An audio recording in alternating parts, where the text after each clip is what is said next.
menurut Ibu Sudaryati ini indikator ketercapaian apa yang menurut Ibu ingin lakukan? Indikator yang saya ingin sampaikan dalam pembelajaran itu yaitu saya ingin pembelajaran itu mendapatkan solusi pembelajarannya dengan pembelajaran tersebut mengetahui cara-cara dan langkah dari penyelesaian permasalahannya. Jadi menurut Ibu ini indikator pencapaiannya pada saat proses pengajaran itu adalah menemukan sendiri, anak-anak menemukan sendiri solusi atas permasalahannya, Bu ya. Oke, baiklah Ibu Sudaryati, terima kasih buat supervisinya Bu. Kita akan ngobrol kembali Bu pada saat nanti Ibu selesai melakukan pembelajarannya Bu ya. Silakan Ibu mengajar Ibu. Iya.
Minggu yang lalu kita sudah belajar tentang bangun datar.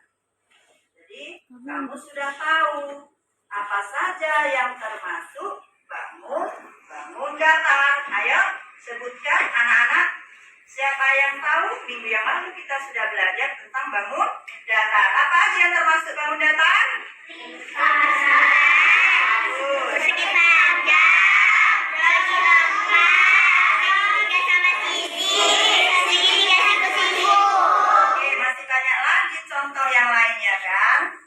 Jadi tujuan pembelajaran kita hari ini anak-anak, kita akan melanjutkan pelajaran kita minggu yang lalu yaitu tentang bentuk bangun datar. Adapun tujuan pembelajaran kita hari ini dan manfaatnya dalam kehidupan sehari-hari bagi kamu dan bagi kita semua, yaitu setelah kamu nanti bisa dan memahami cara menghitung luas, ya kan, dan keliling persegi panjang. Karena hari ini kita akan belajar menghitung luas dan keliling persegi panjang. Jadi apa manfaatnya dalam kehidupan sehari-hari?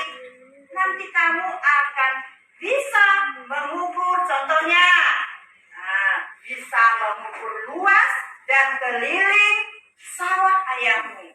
Kamu bisa menghitung luas dan keliling kolam renang, contohnya yang ayahnya punya kolam renang di belakang rumah. Jadi itu manfaat bagi kamu. Ya karena makanya kamu harus betul-betul memahami dan pelajari tentang menghitung luas dan keliling persegi panjang.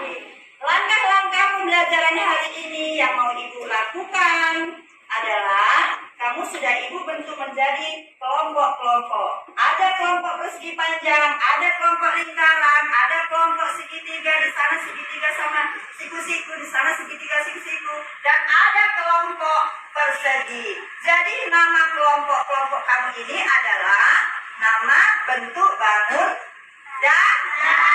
Oke, baik anak-anak.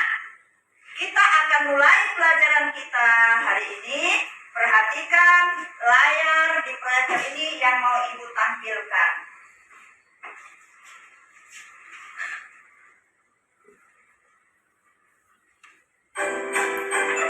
Assalamualaikum warahmatullahi wabarakatuh. Halo teman-teman Golden Generation, bagaimana kabarnya? Semoga teman-teman selalu sehat, semangat dalam belajar, dan bahagia. Amin. Teman-teman, di video kali ini kita akan bersama mengenal 3 bentuk bangun datar, yaitu segitiga, lingkaran, dan segi empat. Agar kita bisa lebih mengenal bentuk bangun datar, mari kita nyanyikan lagu bentuk bangun datar bersama-sama. Siap ya? Let's go! Datar. Oke.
ditampilkan tadi yang kamu lihat di sana yang termasuk bangun datar? Coba sebutkan dulu anak ibu. Tunjuk tangan, apa saja? Oke. Ayo dia, apa saja tadi? Panjang, Ya, bagus. Ayo. lingkaran, Bagus. segitiga, Iya. Al-Jahwa. Iya. Sana. Benda apa? Coba. Tadi ada di situ ya kan? Benda-benda yang bentuknya, iya bagus. pintu, Pintu. Ada pintu kelas kita kan? Iya. Apa lagi tadi? papan tulis, Papan tulis. Terus apa lagi? buku, Buku. Jadi semuanya. Jendela. Ya bagus.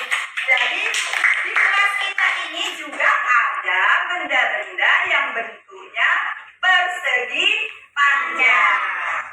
Jadi untuk selanjutnya anak, Ibu akan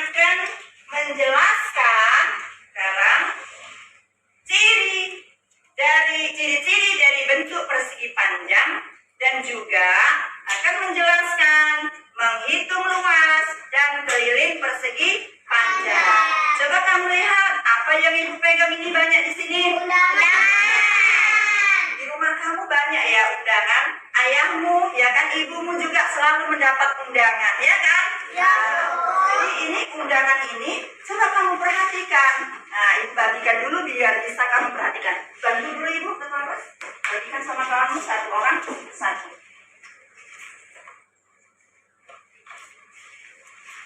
Bagikan di mana? Cepat. Ayo bagikan ini. Sini. Bagikan. Ayo di sana. Bagi kawannya. Oke, sana. Satu orang satu, nak. Satu orang satu. Biar semua dapat. Satu orang satu. Bagikan. Ayo cepat. Ini masih ada lagi. Ya. Satu orang satu. Semua undangannya dipegang. Semua undangannya dipegang. Siapa yang belum dapat? Ini Randy. Oke. Ya. Ya, perhatikan. Nah. Sekarang kamu pegang dulu undangan yang sudah kamu dapat. Semua pegang seperti ini. Nah, jadi bentuk kertas undangan ini adalah salah satu contoh dari bangun persegi panjang. Salah satu contoh dari bentuk persegi panjang. Kalau bisa, ibu kami dulu satu orang anak ibu. Mari dulu siapa? Dia sini nak. Biar tahu yang mana sih sisinya. Ada berapa sisinya? Kan gitu ya kan? Ayo tunjukkan mana kertas undangannya. Ayo. Ada berapa jumlah sisinya? Kamu tunjukkan sama kawanmu. Semua pegang ini undangannya. Ayo, yang mana sisinya? Itu satu, gitu dihitung. Ya, dua, tiga, empat. Jadi ada berapa jumlah sisinya, nak? Persegi panjang? Tiga. Ciri-ciri persegi panjang. Persegi panjang. Satu. Mempunyai 4 sisi. Ya, oke. Udah kamu itu tadi ya. Kemudian, apalagi ciri-cirinya? Ayo perhatikan. Tadi sisinya ada 4. Ibu bantu ya. Tadi udah dihitung oleh temanmu. 1, 2, 3, 4. Oke. Apakah keempat sisinya sama panjang? Tidak. Oke. Kalau ibu buat lagi sini ya. Oke, seperti ini. Tadi sisinya ada 4. Ibu buat ya. Kalau yang ini ibu buat sisi 1. Oke. Sisi 2. Oke. Sisi 3. Karena ada 4 ya. Sisi 4. Jadi ada 4 sisinya. Oke. Sekarang kamu perhatikan. Apakah maju sini aja nak? Apakah keempat sisi yang ada ini sama panjangnya? Tidak. Kamu amati undanganmu.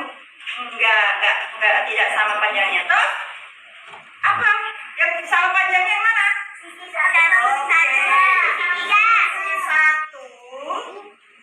1 sama dengan sisi 3. Oke, baru yang mana lagi? Sisi 2 sama dengan sisi 4. Sisi 2 sama dengan sisi 4. Oke.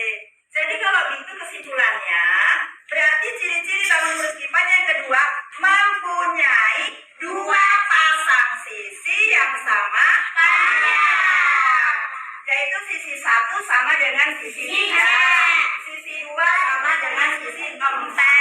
Oke. Berarti yang kedua mempunyai 2 pasang sisi yang sama panjang. Ya, sisi yang sama panjang.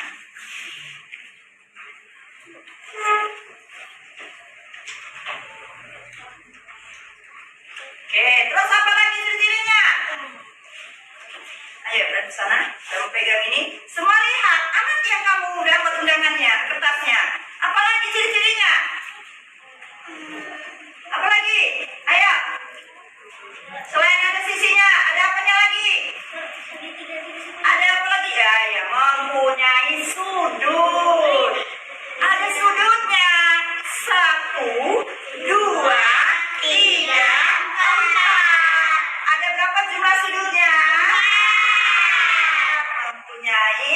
4 sudut.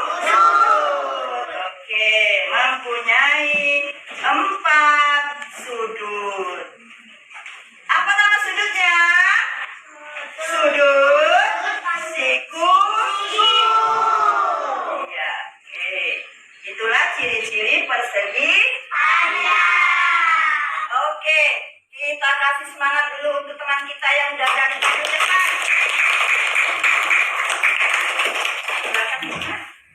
Jadi untuk lebih semangat kamu nanti mengikuti pelajaran ibu, ayo siapa yang suka pelajaran matematika? Oke, kalau gitu kita biar tambah semangat, sebentar kita dulu nyanyikan lagu Aku Suka Matematika. Ayo berdiri semua, ada semangat. Oke, satu atau satu orang ganti dulu di depan. Ayo pimpin lagunya, Deborah. Siapa yang bisa ke depan? Ayo Inaya, bagus. Inaya, berani dia. Sini. Tepuk tangan. Jadi ini adalah salah satu teman kamu yang berani ke depan. Yang lain juga berani. Jangan nggak berani. Kalau disuruh taruh ke depan berani ya. Walaupun cuma disuruh memimpin lagu. Ayo. Satu bilang. 1, 2, 3. Di sini.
Persegi panjang.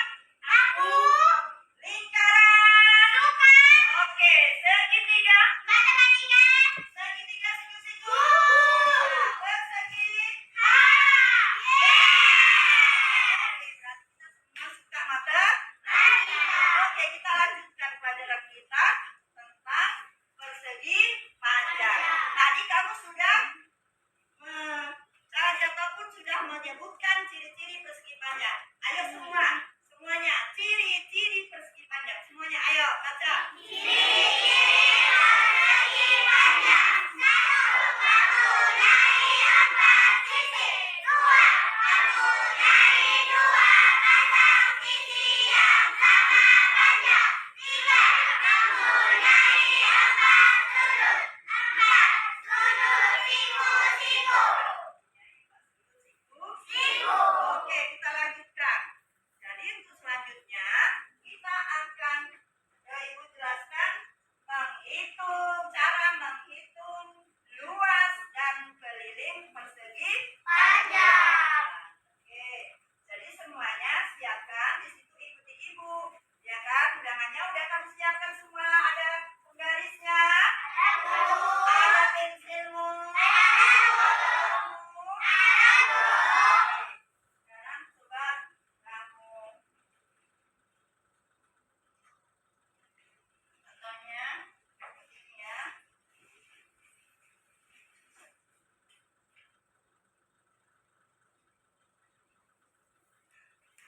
Jadi contohnya ini misalnya bentuk persegi panjang. Kamu di situ jangan itu yang kamu hitung nanti ya nak.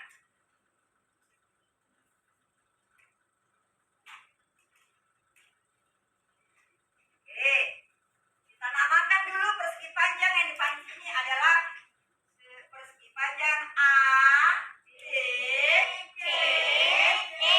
Supaya ada namanya seperti kamu. Jadi biar tahu kita menyebutkannya. Oh, namanya persegi panjang A, B, C, D. Oke. Jadi kalau Ibu buat di sini tadi sisinya, ini sisi panjangnya sama dengan 15 cm. 15 cm.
saya memberikan pembelajaran tadi di dalam kelas itu, saya merasa senang karena anak-anak itu antusias dan anak-anak itu aktif menerima materi pelajaran yang saya sampaikan. Karena di situ kan sebelum saya melakukan pelajaran ini, sebelumnya sudah saya rencanakan bahwasanya pembelajaran yang saya sampaikan secara berdiferensiasi. Jadi menurut Ibu dengan perasaan Ibu rasakan tadi senang, berarti Ibu dapat mengukur berapa persen tingkat keberhasilan siswa tadi dalam ini. Kalau saya nilai, jadi dari 31 siswa yang saya hadapi waktu pembelajaran itu, anak-anak ini ada sekitar 25 orang itu sudah bisa menerima pembelajaran yang saya sampaikan, dan yang selebihnya itu bukan berarti dia tidak bisa menerima, tapi masih kurang memahami dari materi yang saya sampaikan. Menurut Ibu itu kira-kira dari yang sekian persen itu yang belum memahami itu, kira-kira Ibu tahu nggak itu apa alasan mereka memahami? Karena kebetulan yang saya gunakan dalam metode pembelajaran yang saya sampaikan itu kan berkelompok. Jadi dalam kelompok itu saya bagi 5 kelompok, kemudian saya menggunakan model pembelajaran visual, kontekstual, dan juga audio. Jadi anak-anak ini banyak yang dia suka dengan menggunakan model belajar yang visual, yaitu dengan menggunakan proyektor. Jadi yang selainnya itu mungkin salah satu penyebabnya. Kemudian dalam kelompok diskusi itu anak-anak ini kemampuannya kan berbeda. Jadi yang istilahnya yang kurang mampu kemampuannya ini, dia hanya mengandalkan anak-anak yang pintar di kelompoknya itu. Mungkin itu salah satu dari hambatan itu. Jadi sejauh ini berarti pembelajaran itu kan berjalan. Oke, ya. Kira-kira Bu, dari yang disampaikan masukan yang disampaikan teman-teman tadi, ada beberapa kendala yang kita ikuti seperti Kemampuan anak tidak sama, kemudian anak juga kurang konsentrasi gitu, kemudian dia mengandalkan kawan-kawan kelompoknya itu yang pintar sehingga dia tidak peduli gitu mengandalkan banyak pintar. jadi pada saat pembelajaran tadi mereka menggunakan sistem kelompok ya Bu ya? Iya. Kemudian itu itu ya metode apa yang pas digunakan untuk membuat siswa yang kemampuan tadi atau tidak serius tadi dalam pembelajaran untuk kedepannya agar mereka lebih konsentrasi atau lebih memahami pembelajaran kedepannya. Jadi kalau menurut saya untuk kedepannya ini, selama ini anak itu kan banyak yang berminat dengan menggunakan gaya belajar yang seperti saya sampaikan tadi, kan ada kontekstual, ada visual atau audio ya. Jadi yang selama ini memang saya lakukan itu anak itu banyak lebih tertarik ke gaya belajar visual. Jadi untuk ke depan menyampaikan materi bagi anak yang tadi kurang berminat, saya akan usahakan menggunakan gaya belajar kontekstual. Artinya anak itu bisa belajar materinya itu sesuai dengan ataupun yang ada dalam kehidupan yang nyata di lingkungan dia gitu. Itu rencana saya untuk ke depan mengatasi anak-anak yang kurang berminat. Ibu menggunakan metode tadi berarti lebih banyak kedepannya kepada yang mampu ini pakai Gaya belajar kontekstual. itu. Kemudian setelah itu sampaikan tadi itu ya kan menyembahkan, kemudian ibu sudah mengungkapkan perasaan ibu juga sudah mereka